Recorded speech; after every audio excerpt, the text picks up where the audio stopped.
అయితే మన మండల ఆఫీస్కి కొత్త ఎంఆర్ఓ వచ్చాడన్నమాట. అవునమ్మా, ఈసారి మున్సిపాలిటీలో ఉన్న అన్ని కాంట్రాక్టులు మనకే వచ్చేస్తాయి. శబాష్, ఈసారి వచ్చే ఏ గవర్నమెంట్ కాంట్రాక్ట్స్ మనం వదిలిపెట్టద్దు. నేను చూసుకుంటానమ్మా, నాకు వదిలేసి.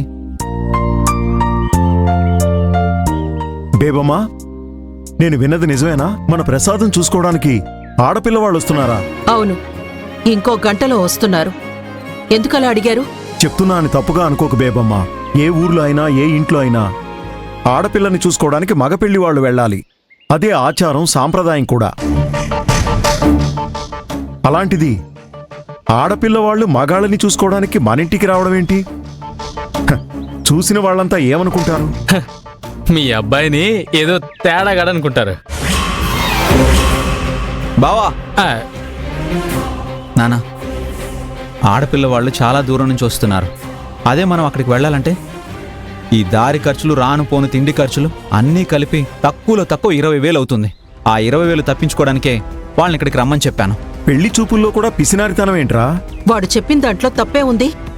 మనం అక్కడికి వెళ్లి చూసినా, ఆ అమ్మాయి ఇక్కడికొచ్చి చూసుకున్నా జరిగేది పెళ్లి చూపులే కదా. అల్లుడు, వెళ్ళి ఆ ఏర్పాట్లు చూడండి. అలాగే అత్తయ్యారు. ఈ బావ ఒకడు ఏదైనా చెప్పామంటే ఎక్కడిదక్కడే వదిలేస్తాడు.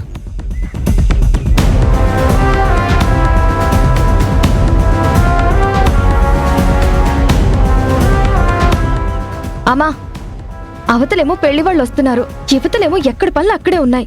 ఏం చేయాలో అర్థం కావట్లేదమ్మా. అర్థం కాకపోవడానికి ఏముంది?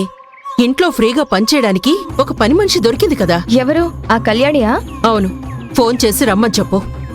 మనింటి పనులే కాకుండా పెళ్లికి కొన్ని స్పెషల్ పనులు కూడా అప్పగించబోతున్నాను.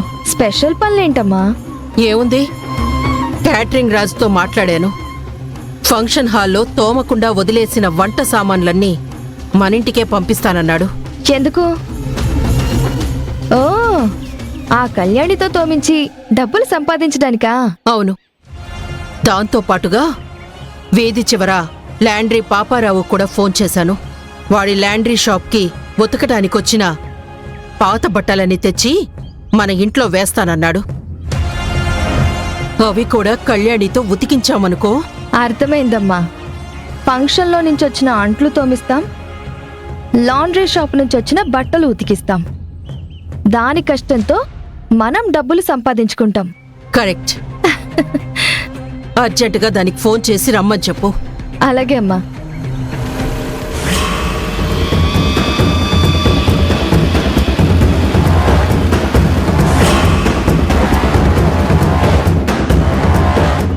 పర్వాలేదే, కళ్యాణికి తనకి పడ్డ పనిష్మెంట్ బాగానే గుర్తుంది.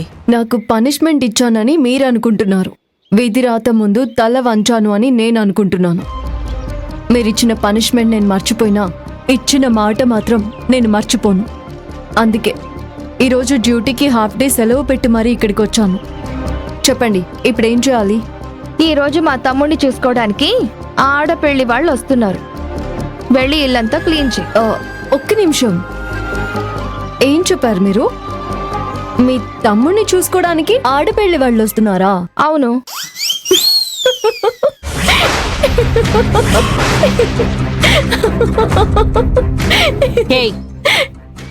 ఎందుకు నవ్వుతున్నావు?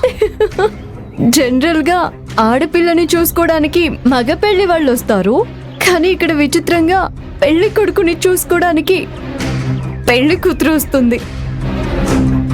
ఇది వింటుంటే నాకే కాదు, ఎవరికైనా నవ్వు వచ్చేస్తుంది.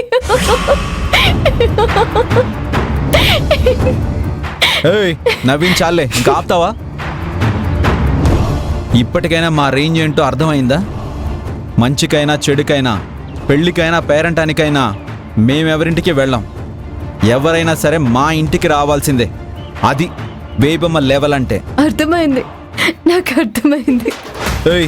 ఏమర్థమైంది? నేను చెప్పలేను బాబు, నాకు నవ్వు వస్తుంది. ఇంతకీ ఏ గది శుభ్రం చేయాలి చెప్పండి. ముందెళ్ళి మా తమ్ముడి గది శుభ్రం చేయి. మీ తమ్ముడి గది ఎక్కడుంది? లోపలికెళ్ళి తూర్పు పక్కకి తిరుగు, అదే గది. అలాగే.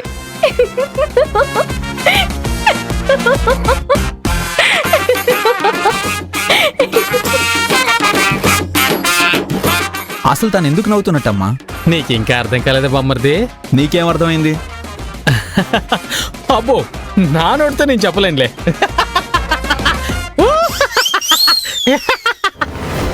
ఆడపిల్లి వాళ్ళు మన ఇంటికి రావడం అంత పెద్ద దారుణం అక్క. వాళ్ళ మాటలేం పట్టించుకోవద్దురా. నువ్వు వెళ్ళి స్నానం చేసి రెడీ అవ్వు. అలాగే. చూసావమ్మా, అది ఎంత ఎగతాళిగా నవ్వుతుందో. చూస్తున్నా దాని కొవ్వు కరిగించి నవ్విన అదే మొహంలో ఏడుపు చూపిస్తా.